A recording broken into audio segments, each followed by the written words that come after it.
ஞாயிற்றுக்கிழமை ஆராதனைக்கு திங்கக்கிழமையிலேருந்தே செய்திக்காக நான் கேட்டுக்கொண்டே இருப்பேன்.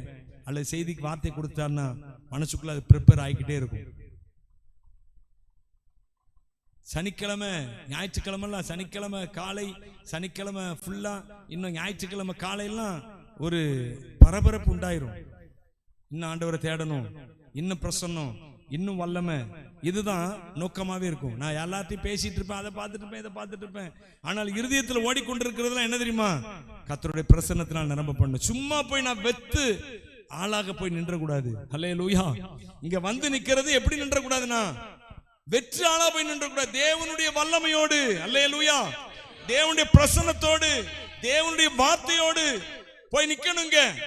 இதுதான் இந்த சனி ஞாயிறு 2 நாளும் எனக்குள்ள கடந்து அப்படி புரண்டுகிட்டே இருக்கும். இந்த எண்ணம் தான்.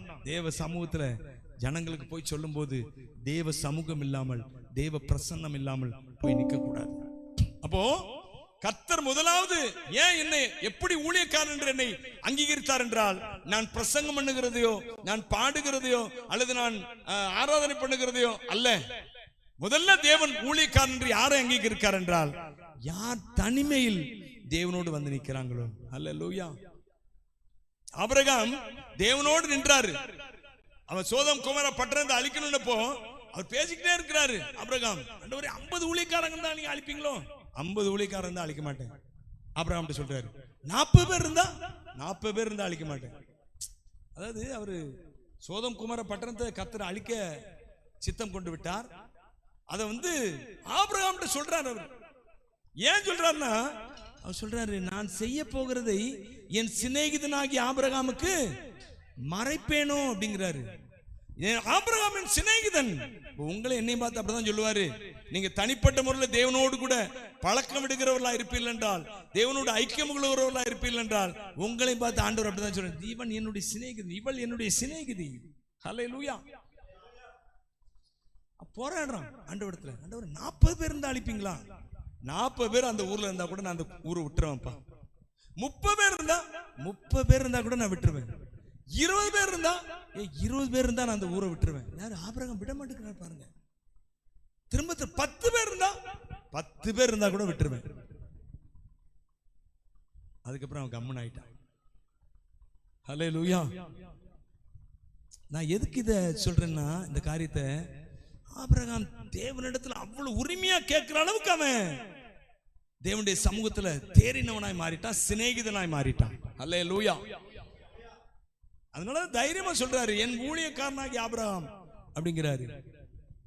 அநேக இடத்துல போய் அவனை பத்தி பேசுறாரு. 2 முறை அவன் மனைவி எடுக்கணும் 2 பேரும் ட்ரை பண்ணான். ஒரு எகிப்தின் ராஜா, இன்னொருத்தன் அபிமெலேக் என்ற ராஜா. 2 பேர்ட்டையும் கர்த்தர் பேசுறாரு. நீ எடுத்தேன்னா பாத்துக்கோ. ஆபிரகாம் மேல அப்படி என்ன வச்சனாலேயே அபிமெலேக்கு நினைக்கிறேன், அவனுடைய வீட்டாரை கர்த்தர் வியாதிகளால் வாதித்தாராம். என் அன்பானவர்களே, தேவனுடைய ஊழியக்காரன் கர்த்தர் கொடுக்கிற கணங்க. சாராளுக்காக ஆபிரகாம் போய் கேட்கிறான். தேவனுடைய ஊழியக்காரன் நான் யாரை சொல்றேன் தெரியுதா? யாரை சொல்றேன்? தேவனுடைய ஊழியக்காரன் எப்படிப்பட்டவங்க? தேவனோட ஐக்கியம் கொள்றவங்களை கொத்து பேசிட்டு இருக்கேன் இப்ப நான். அதுதான், நீ தேவனோட ஐக்கியம் கொள்ளுகிறவனாய் இருந்தா என்றால், தேவன் உனக்காக அவர் வாதாடுவார், வழக்காடுவார், உன்னை கனப்படுத்துவார். அநேகர் முன்பாக கனப்படுத்து. யோசிச்சு பாருங்க, எகிப்து ராஜா இவன் தனியா கணவனும் மனைவியும் போயிருக்கிறாங்க எகிப்துக்கு.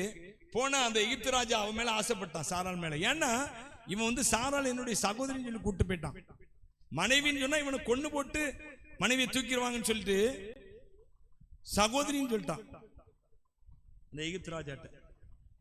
ஆண்டவர் அப்புறம் சொல்றாரு, சகோதரி இல்ல, உன்னை மனைவி, நீ அவனை எடுத்தேன்னா பாத்துக்கோ. சொன்ன பதறி போயிட்டான். சாராள் அவனுடைய சகோதரின்னு சொல்லி அவனுக்கு சகோதரங்கிறனால நிறைய வெகுமதிகள் கொடுத்துட்டான். கழுதைகள், கோவேரி கழுதைகள், அப்படி இப்படின்னு ஏகப்பட்டது கொடுத்துட்டான். கொடுத்து இப்போ பொண்டாட்டின்னு தெரிஞ்சவன பதறிட்டான். ஏன்னா கர்த்தருக்கு பதில் சொல்ல முடியாது பாருங்க. அந்த அவன் கர்த்தருக்கு தான் கணம் கொடுக்கிறான். ஆனா அந்த ஆபிரகாம் எப்படி மதிச்சிருப்பான் பாருங்க. அவன் ஒரு வானத்தையும் பூமி உண்டாக்கின ஆண்டவர் இந்த ஆபிரகாமுக்காக என்னிடத்துல என்ன செய்கிறாரு, என்ன மிரட்டுறாருப்பா. என்ன மிரட்டுறாரு? ஒவ்வொருத்தருக்கும் அப்படிதான், ஒவ்வொருத்தருக்கும். பாருங்க, ஈசாக்கு குறித்து பார்க்கிறோம். ஈசாக்கு நிறைய இடத்துல விரட்டினாங்க. ஈசாக்கு தேவனோட ஐக்கியம் கொள்றவன். அவன் தியானம் பண்ண சாயங்கால வேளையில போனானா, தேவனோட ஐக்கியம் உள்ளவன் தான் ஈசாக்கும். அப்ப ஈசாக்கு அவனை நிறைய பேர் விரட்டுறாங்க. விரட்டணும், இன்னொரு இடத்துல போய் அவன் ஸ்டெடி ஆயிட்டான். அவன் ஸ்டெடி ஆன உடனே எல்லாரும் அவனிடத்துல வராங்க. அவனை யாரெல்லாம் விரட்டினாங்களோ அவங்க எல்லாம் வராங்க.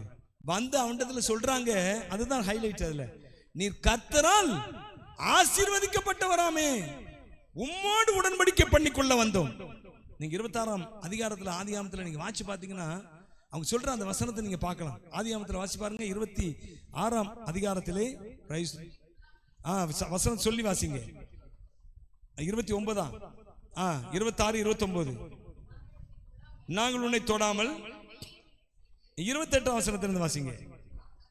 அதற்கு அவர்கள், நிச்சயமாய் கர்த்தர் உம்மோடு இருக்கிறார் என்று கண்டோம், ஆகையால் எங்களுக்கும் உமக்கும் ஒரு ஆணை ஏற்பாடு உண்டாக வேண்டும் என்று நாங்கள் நிர்ணயம் பண்ணினோம். நாங்கள் உம்மை தொடாமல்